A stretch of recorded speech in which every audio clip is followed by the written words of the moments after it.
సంవత్సరానికి దయ్యం పట్టు ఉంటుంది. ఏంటి చీకటి? ప్రార్థన చేస్తే దేవుడు వెలిపిస్తాడు. ఇదిగో ఆ ఇంట్లో అపవాదికి స్థాని బలం ఉంది. అప్పుడు చెప్తాడు ఆ కుమారుడు, ఏ ఉందయ్యా అంటే, అవును మా నాన్న ఊరంతటి కలిపి మా ఇంట్లోనే రక్త బలులు, మా ఇంట్లోనే బలిపీఠాలు, మా ఇంట్లోనే అంతా. మరి మీ జీవితాలు ఏమవుతున్నాయి? మీరు చేసిన తప్పు కాదు, అక్కడ కట్టిన బలిపీఠాన్ని బట్టి స్థానబలం ఇంకా మీ మీదకి తీసుకుంటుంది. ఈరోజు ఎంతో మంది అజ్ఞానంలో ఇదంతా ఒట్టుది అనుకుంటున్నారండి. నో 21st సెంచరీలో నువ్వు ఏ సంవత్సరంలో ఉండు, దేవుడు అన్నాడంటే దెయ్యం ఉన్నాడు, దేవుడికి దెయ్యానికి యుద్ధం జరుగుతూనే ఉంది. మధ్యలో నువ్వు నిర్ణయించుకోవాలి ఎటువైపు ఉంటావు. నువ్వు ఏ సంవత్సరంలో టెక్నాలజీ ఎంత మారినా కూడా అపవాదితో యుద్ధం మాత్రం మారదు.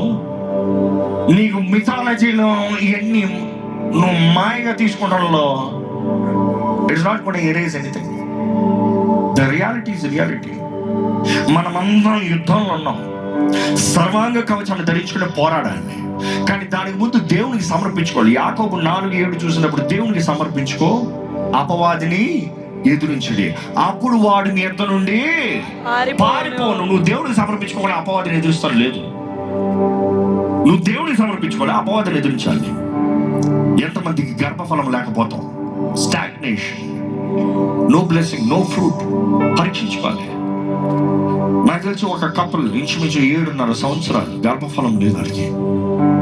వారి కొరకు ప్రార్థన చేస్తుంటే దేవుడు బలిపిస్తాడు. అపవాది బలిపీఠంలో ఎంతో బలంగా ఉంది వారి జీవితంలో, అందుకని ఆశీర్వాదం లేదు.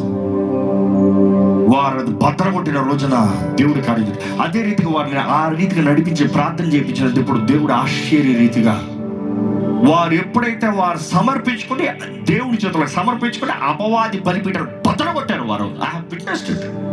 సంవత్సరాలు వారి చేతుల్లో కుమారుడు పెట్టాడు, చేతుల్లో కుమారుడు పెట్టుకుని దేవుని ఆరాధించాడు. That is of God bless. ఈరోజు ఎంతో మంది జీవితంలో అపవాదితో అగ్రిమెంట్ ఉన్నామనేది మర్చిపోతున్నావు. నువ్వు యేసును నమ్ముతాం ఒకటి, యేసుతో కలిసి అపవాదిని ఎదురిస్తాం ఇంకోటి.